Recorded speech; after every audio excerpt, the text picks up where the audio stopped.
In these days, there are numerous operations of the evil one against the people of God. In these days, forces are being released against the children of God in greater increase and strategically. You can find yourself doing many things that you never intended to. There are forces that are taking advantage of our ignorance.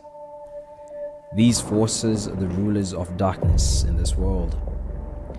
They operate in the spiritual realm and have a mission of destroying our beautiful destinies.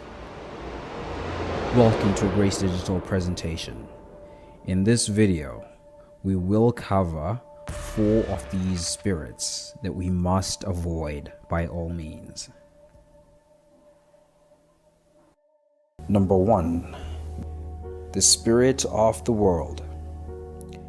Now we have received not the spirit of the world, but the Spirit which is of God, and that we might know the things that are freely given to us of God. 1 Corinthians chapter 2, verse 12. The spirit of the world is also a direct opposer of the things of God. What does this spirit command? 1 John chapter 2 verse 15 to 17 gives us an answer to this question. Love not the world, neither the things that are in the world. If any man love the world, the love of the Father is not in him. For all that is in the world, the lust of the flesh, and the lust of the eyes, and the pride of life, is not of the Father, but is of the world. We can clearly see here that the spirit of the world commands activities of the lust of the flesh. It monitors and organizes the lust of the flesh, the lust of the eyes, and the pride of life. The spirit has caused the destruction of many families on earth. That is why a person wants everything money can buy, until the individual wears the marriage out. That is the lust of the eyes. A man or woman can also be wearing clothes that they cannot afford. Sometimes these clothes are obtained through debt. That individual is under the captivity of the spirit of the world, with the lust of the flesh and the eyes. These things work so subtly, you never hear the footsteps of a serpent. The spirit of the world puts people in bondage by these lusts. Some people are searching for capital for their business, while the items they own add up to more than the capital they need. Have you heard that godliness with contempt is great gain? When you look at what is in the world, the lust of the eyes, the lust of the flesh, and the pride of life, and when you're captured by it, you become an enemy of God. Know ye not the friendship of the world is enmity with God? Whosoever, therefore, will be a friend of the world is the enemy of God. James 4, verse 4. No enemy of God has a future. Number 2. Spirit of bondage. For ye not received the spirit of bondage again to fear, but ye have received the spirit of adoption, whereby we cry, Abba, Father. Romans 8, verse 15. The spirit of bondage gets people tied down, locked up, and chained down. This spirit is responsible for all manner of afflictions that people suffer.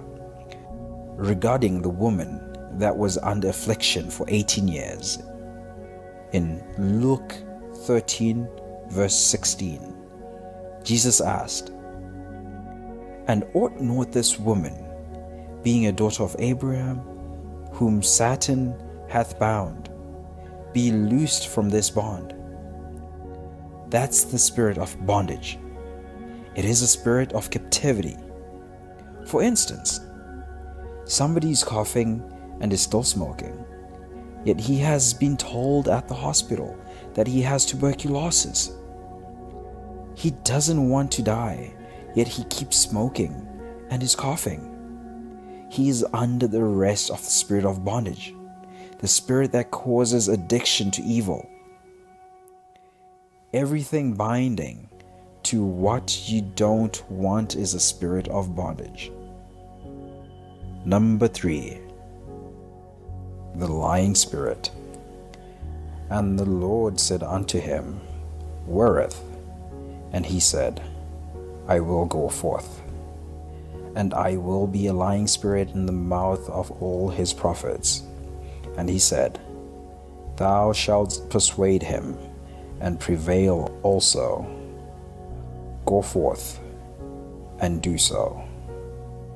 There is a lying spirit. This might seem like an unthreatening spirit. However, that is how the devil subtly deceives. The spirit of lying is very deceptive. You may even look righteous and anointed under its influence. It is one of the reasons why Jesus said some will spend eternity in hell. It is written that all liars will go there. But the fearful and unbelieving and the abominable and murderers and warmongers and sorcerers and idolaters and all liars shall have their part in the lake which burneth with fire and brimstone, which is the second death. This is the second death. Revelations 21 verse 8. Number 4, spirit of disobedience. And you hath he quickened, who were dead in trespasses and sins, wherein in time past ye walked according to the course of this world, according to the prince of the power of the air, the spirit that now worketh in the children of disobedience. Ephesians 2 verse 1 to 2. There's a spirit of disobedience. The ministry of that spirit is fulfilling the desires of the flesh and of the mind. That is where the spirit works, the mind. This spirit works disobedience in people, going through the flesh and the mind to take people off God's presence so that they can be afflicted and tormented. It works through the flesh and the mind to bring the wrath of God upon your life. However, Jesus gave us the power to fight against these wicked spirits.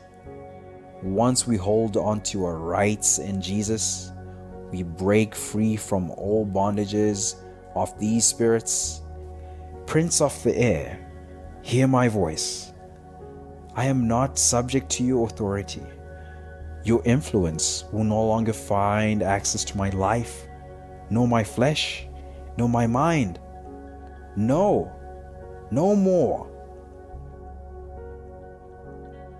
This list is by no means exhaustive, and we will also offer a book recommendation at the end of this video if you want to dive further into this topic. This is a Grace Digital presentation. Make sure you subscribe.